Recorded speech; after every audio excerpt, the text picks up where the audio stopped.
one day I vanished from public school in the 6th grade, didn't tell anybody, and I never told anyone what happened. And I feel like as a 24-year-old adult, it's time that I could talk about it. So in the 6th grade, I had an amazing friend group. I was so happy all the time and I had no issues really. And then one day, I never went back to school again, and no one ever saw me again. And I go out into public nowadays, and I'm online, and I have people from the 6th grade like, oh my God, I remember you just disappeared one day. No one knew what happened. Some people said you moved, some people said you got sick, some people said a family member died, some people said you just transferred schools. No one knew exactly what happened. It was one day you were there, and the next day you weren't, and then no one saw you again. And now we're adults, so here's what happened. In the 6th grade, we had a teacher who just overall really didn't like me, and I didn't know why. I never had an issue with teachers in the past. I was a really good student. I always got really good grades. I never got a C. Literally, I never got a C. I always turned in my homework. I wasn't very distractive in class. I wasn't super talkative in class too much. I was always scared of being in trouble, so I would try everything I could to not get in trouble. I was kind of the teacher's pet, to say. I hated people getting upset with me. It would give me anxiety. However, this teacher, no matter how I turned in my assignment, no matter if it was correct or not, I would get an F. All my grades were D's and F's, and I've never had that in the past. And no matter what I did, no matter how I turned in my work, it was always something was wrong with the work I turned in. Even if the answer was correct, it was still wrong because of something that she would find. So I stopped trying. Every day in class, it was kind of like, if I spoke to someone, do you have a pencil? Do you have an eraser? Or anything like that, and I was as quiet as can be, I would get called out and yelled at in the middle of class. I felt like I couldn't breathe in her class. If I had to go to the bathroom, I would get death stared down and told straight up no. And for being in 6th grade, that was really traumatizing for me because I was very, very, very scared of being in trouble, scared of people being mad at me. Well, one day at lunch break, I went into the bathrooms that we kind of weren't supposed to necessarily be in. It wasn't like we were off limits to these bathrooms, but these were bathrooms for class time, I guess, not just the recess bathrooms. There were still bathrooms we were allowed to use. We were just kind of not supposed to use them during lunchtime, but the other bathrooms were taken, and I decided to just go over here. And that's where I made the biggest mistake. See, these bathrooms were directly across from her classroom, and I went inside these bathrooms and sat down, went to the bathroom, and by the time I got up to go wash my hands, I heard the door open. I was like, oh fuck, I'm in trouble. And I heard the door slam as soon as someone came in. And the bathroom doors kind of slammed weird if it was windy, so I assumed nothing bad. And here comes in my 6th grade teacher, and she immediately begins to scream at me, echoing off the walls, screaming at me. And I am just sitting there oh my God, we were not told we can't use these bathrooms in the first place. Everyone just doesn't use them. We use the other ones. But I just went to the bathroom in a bathroom that's unlocked in a school campus. I didn't do anything bad. I'm not doing anything. She screamed and screamed and got closer and closer and closer to me. She eventually began pushing me around the bathroom, pushed me into the bathroom stall, pushed me backwards. I'm trying to go to the door, and she's bully blocking the door and just keeps pushing me into stuff. And these bathrooms only have 2 stalls, mind you, the disability stall and the smaller one. And then there's a sink and the paper machine and the trash can. And it's a very small bathroom. I start trying to make my way to the door, kind of beelining around her. And she shoves me so hard that I fall back, fall over the trash can, and hit my head on the fucking sink. From hitting my head on the sink, I felt nauseous. I felt sick to my stomach. My heart was just pounding out of my chest. And I don't even know how to explain it. I just remember being in so much pain. My stomach was in pain. My back was in pain. I had my eyes sealed shut, but I knew she was hurting me. But I was going in and out that I couldn't even comprehend what she was doing. And my head was just it felt like my head was blowing up with air. And I was exhausted and opening my eyes felt too hard. And then she got up and she left the bathroom. And I sat there and I sat there. Eventually got myself up. I looked at myself in the mirror and I just remember seeing complete pale, white ghost face. I puked my fucking guts out in that bathroom. Like, everything in my stomach came out and I could not stop. I even peed myself. I'm not gonna fucking lie to you. I peed myself a little bit because I was puking so hard. And I got up and walked back to class and I sat at my desk for about 5 minutes. And then I got up, grabbed my backpack, and walked out of the classroom and didn't say anything. She didn't even acknowledge me when I walked back in the classroom. She pretty much treated me like I was non-existent. And I walked out and I walked to the principal's office, and instead of telling anyone what happened, I had dirt on my clothes. I was fucked up. Like, I was bleeding. I had dirt on my clothes. I looked like I just got jumped. I just got jumped. And no, the staff was like, what happened? What's wrong? I just said I wanted to go home. They said, what's wrong? What's wrong? Tell us what's wrong. And I was like, I just want to go home. Just call my mom. I want to go home. And they called my mom. They said they are not sure what happened. I just don't look good. I told her I was sick. I just feel horrible. And she goes, yeah, you're pale. Like, let's go home. The next day, I didn't go to school. I was sick. And I played that sickness off every single day. And if my dad tried to force me to go into the car, I would vomit. I would shake and vomit. And it was anxiety-induced sickness. I was actually physically sick to my stomach. And he would drive me home and say, no, she's still really fucked up. She's still really, really sick. And my mom took me to the doctors and they couldn't find anything wrong with me.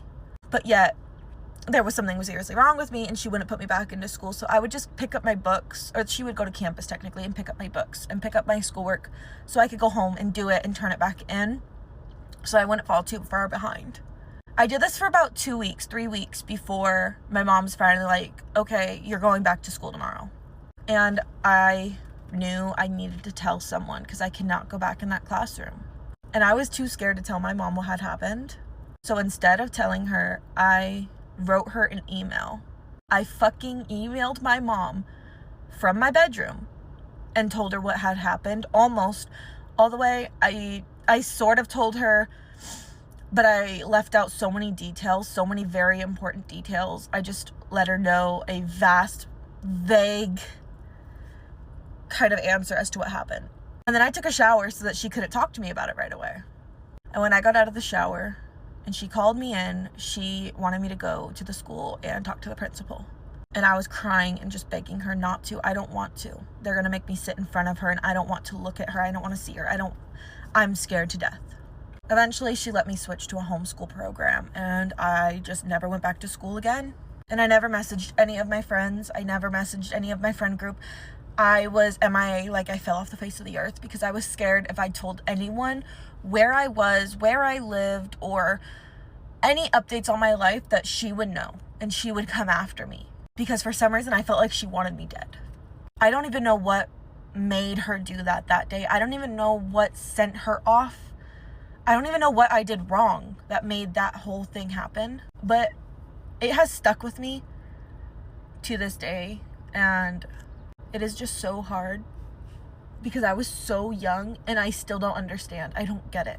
But a lot of those people from school follow me on this account now. And as of this year, a lot of them have been reaching back out again. So hi everyone from 6th grade that's been messaging me. I do see your messages. And a lot of you are asking what happened. And this video is what happened.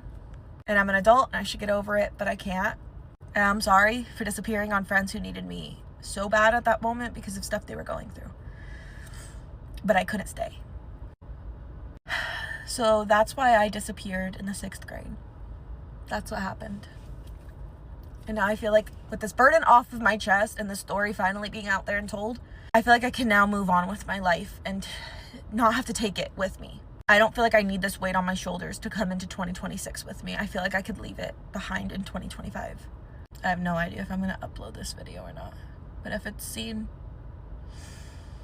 wow.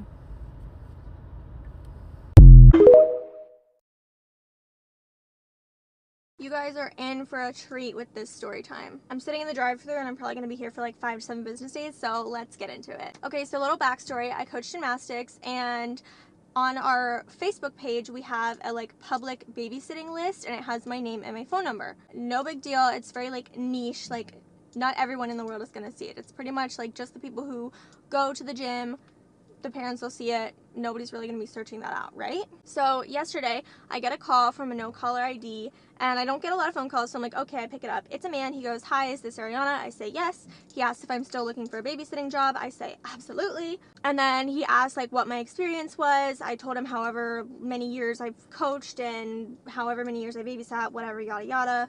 Very well versed in the area of children. Then he asked if I had any experience with special needs kids, and I said I've not really babysat any besides like ADHD, but I have special needs kids at work all the time of all like different types.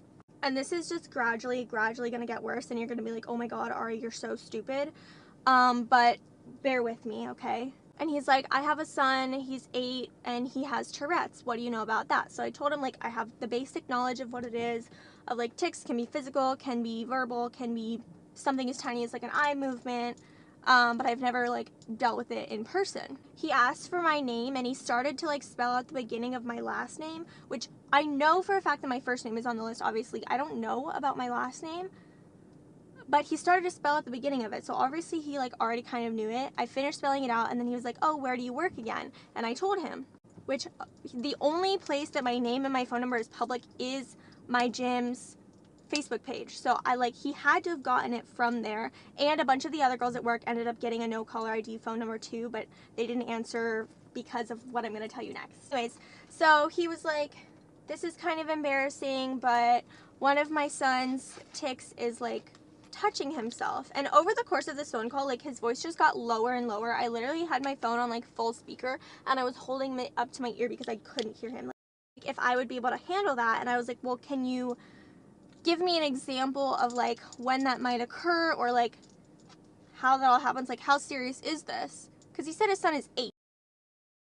I'm a doctor, and like I went on date night, I'm divorced, and our last babysitter like called me while I was out and started freaking out because my son was touching himself, and she was wearing a really low cut top, and she thought that he was touching himself to her, and he kept going on and on about the touching and the low cut top and like wouldn't stop. And I was like, okay.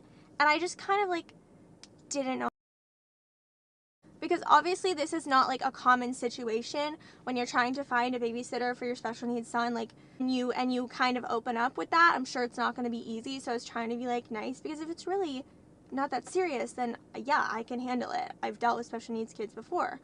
He kept going, and he was like, yeah, and he's never ejaculated before, because he's like young. And I was like, okay, yeah, like that would be pretty uncommon because he's 8. And I was so uneasy at this point, but I don't know why I didn't just like hang up. I don't know. And then he again kept going, and he was like, yeah, when he was younger, like I would walk into his room at night, and he would be kind of like playing with himself, but you know, young boys can have wet dreams. And I was like, uh-huh, okay, like this is more information than I needed to know. Didn't say anything again, because I was kind of just like, and he keeps going, and he's like, I think he does it because when he was younger, he walked into my room at night and I was masturbating. And I was like, excuse me, where did you get my name and number again? And he was like, oh, I'll send it to you. And I was like, can you just give me the name? And he's like, oh, well, I got it from a neighbor. I said, can you give me their name? And immediately hangs up. I was sitting in my boyfriend's truck while he was hanging out with his friends because I wanted to work on my knitting. And I went to go tell him, and I literally, like, I was shaking, and I was trying so hard not to cry, and I started trying to talk, but I couldn't get the words out because I was literally like, I was about to have a panic attack because that was so like violating, and I felt disgusting. And he was like, oh, do you want to go talk to me about it in the truck? So I said yes. And so you're in the truck, and first I tried to call my boss before I went to go tell him. I tried to call my boss, and I was like, you need to take my name off this babysitter list, but she didn't answer. So I told her to text me when she could. Back to being in the truck, I was telling my boyfriend, she calls me, and she was like, hey, what's going on? And so I told her, you need to take my name off this list. Like, I just got a really disgusting call. And I was still like crying, and she was like, oh my God, like what happened? I said, oh, I got a call from a no caller ID, and she goes, oh my God, Julia, which is another one of my coworkers, just got one too. And I said, don't answer it. Do not answer it. And now I'm like terrified because like I work with children. This is a very like friendly, small like business, and now there's this predator that has our names and phone numbers from this list, and he's called multiple of my other coworkers, and like it's a no caller ID, so there's nothing I can do about it. And even if I did call the cops and they were like able to trace the number somehow, and like this literally could be a parent from the gym, like the chances of that are so incredibly unlikely, but it's possible. And that's just really unnerving that we could be in the same room as someone who's clearly a fucking predator. He didn't physically like do anything, so they're probably just gonna be like, oh, we'll keep an eye on it. If he calls again, let us know. Which I blocked the like no caller ID thing, so he won't be able to call me again. But that was just like, ew. Ew, ew, ew, ew, ew. And I've never felt more, actually I have. But I've like so disgusting, and I literally was like trying not to throw up telling the story because it was just sickening.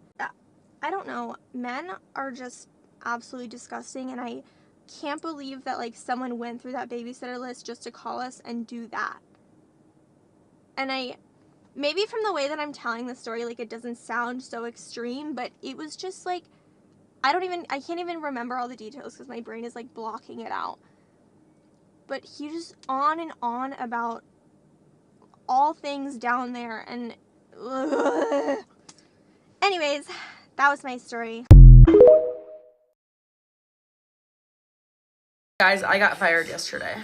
So I wasn't actually going to talk about this, but I really just like don't care anymore. I'm just gonna give you a quick little story time on what the fuck happened. Basically, if you don't know, I was a server at Olive Garden. I worked there for like 9 months. I absolutely loved my job. I said it on here all the time that I loved working there. I looked forward to going into work. Everybody knows that I loved my job, and it was like genuinely the best job that I've had. Basically, I walk into work yesterday and I'm thinking it's gonna be a normal day. I was scheduled to close that day, so I was gonna be there for like 5 hours. I get talked to by the manager, and then she goes, oh, like, can you like come talk to me like over here? And I was like, sure. Mind you, this is my first day back since spring break, so I haven't worked in over a week, so I thought she was just gonna give me like a little bit of a rundown. Basically, she sits me down and she goes, do you post on social media? And I was like, yeah, I do. And she's like, do you post about Olive Garden ever? And I was like, I mean, I have, like, I do server vlogs sometimes. Literally thinking nothing of it. And then she asks me if I've ever recorded inside the restaurant, and I was just like, yeah, like, it's a public space, like, yeah, I have. She's sitting there telling me that she's seen my server rants and me talking about the customers and the fact that I make no money and blah, blah, blah, blah. And I'm just sitting there thinking like, okay, like, fuck that gotta do with me. I don't really understand. She's just sitting there telling me that it's super against policy to talk about the customers and record inside the restaurant. And I totally get that. I was being super professional about it. I was just like, yeah, I understand like why I'm in the wrong. I just didn't think too much of it because I see server rants all the time. Like thousands and thousands of people post server rants all the time. Like, didn't think I would get fucking fired for it. She hands me this piece of paper and it was a bunch of questions and I have to answer them and then hand it to corporate and then see if corporate will like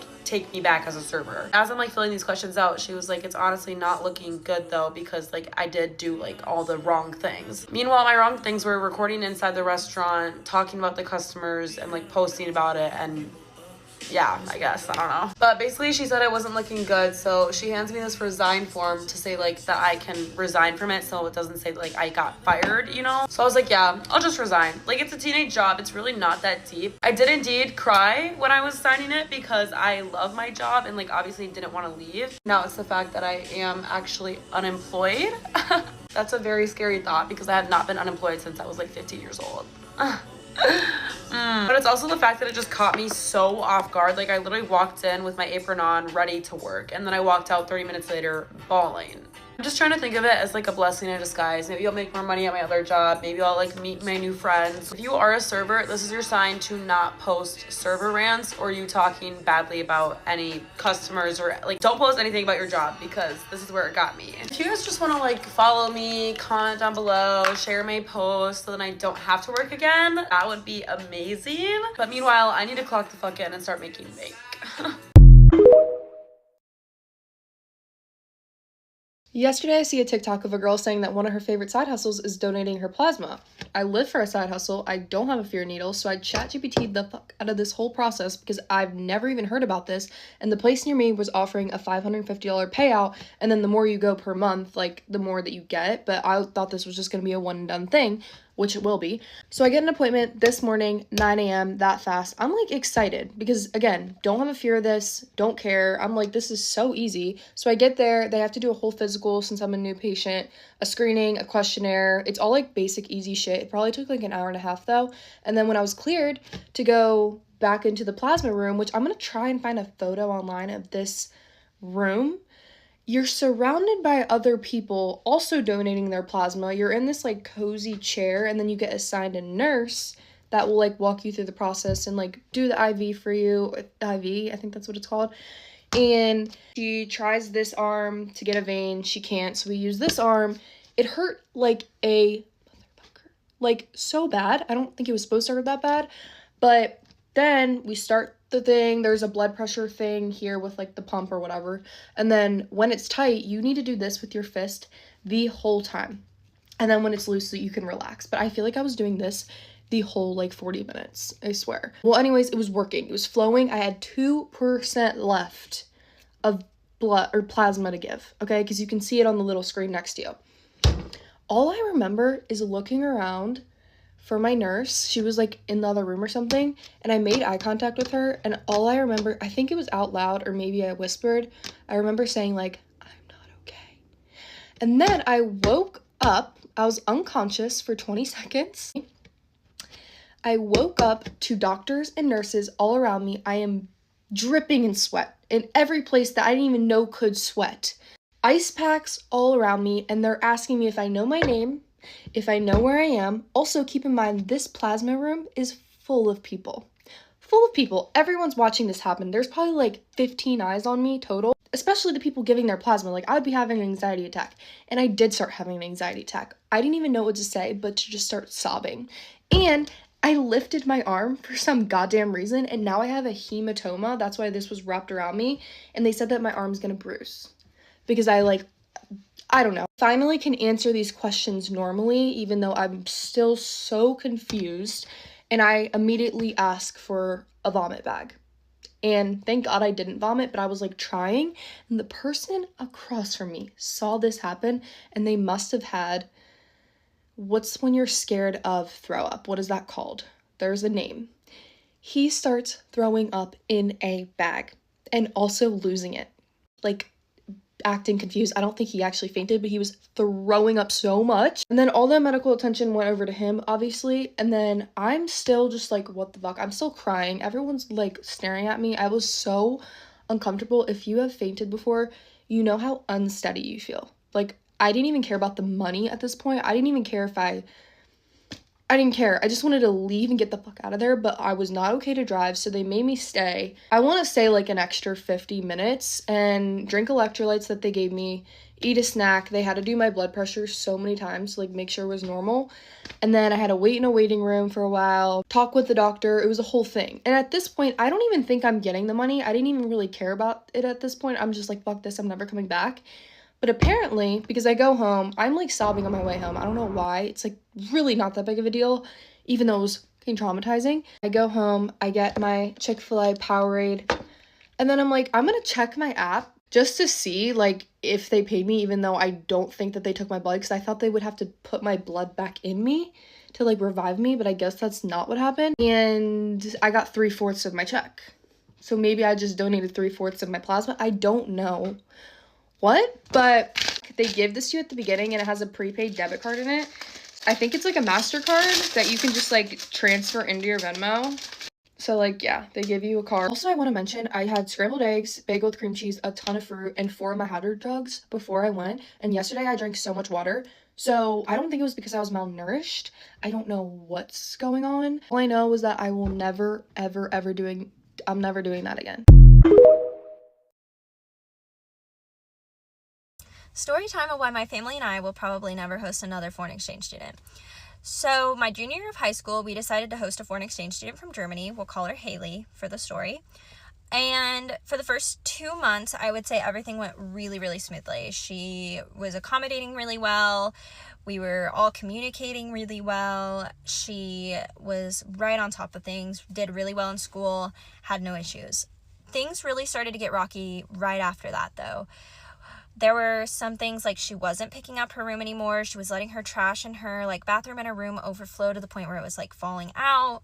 She was stuffing trash in her drawers. She was stuffing trash under her bed. And it was just all around just bad. So my parents and I decided that it would be best if we intervened. So we decided the best thing to do was have a sit down talk with her. We asked her hey, is anything going on? Are you okay? Is there anything you need help with? And she was just no, no, no, no, no. And we were very thrown off because before this, she had been communicating very well. Well, after this point, she goes into her room, she calls her parents, and she is talking to them, and she is punching, kicking walls, throwing things that we can hear outside of her door. That is locked at this point. And I knock and I'm hey, is everything okay? I want to give you privacy, but I want to make sure you're still okay. Yes, just don't want to talk. Okay. We ate dinner. We asked her if she wanted to eat dinner with us. She said no. We asked her if we could get her anything to eat after we ate dinner and cleaned up everything, and she said no. So we said okay. Everybody went to bed that night.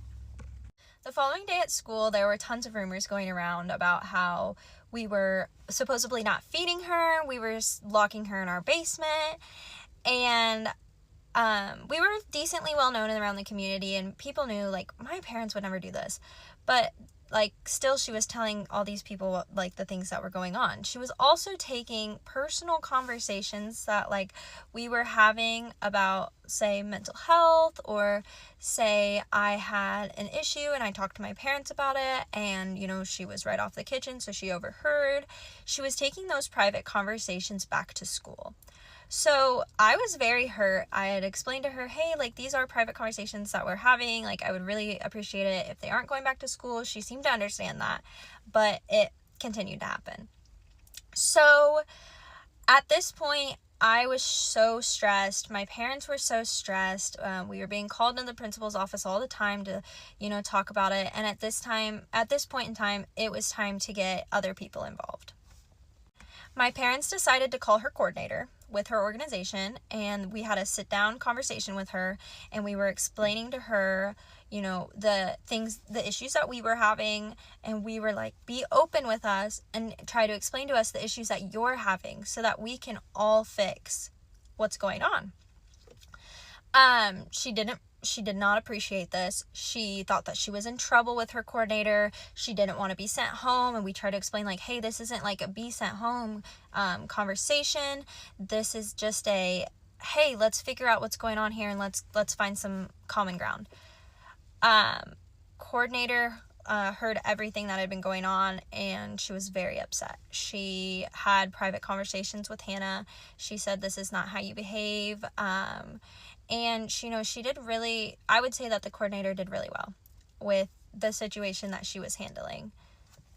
The coordinator was then coming to our house to meet with Hannah about 3 to 4 times a week. She was meeting with Hannah just to update her, just to say hey, how are we improving? What are we improving on? These are the reasons that you're here. These are the rules, and these are the guidelines that you must follow to remain here. And she was basically on what I would say is probation of being sent home, which is something that my parents and I did not want. We very much wanted to avoid that at all costs. We were enjoying the time that she was here for the most part, and we were just trying to squash whatever this was.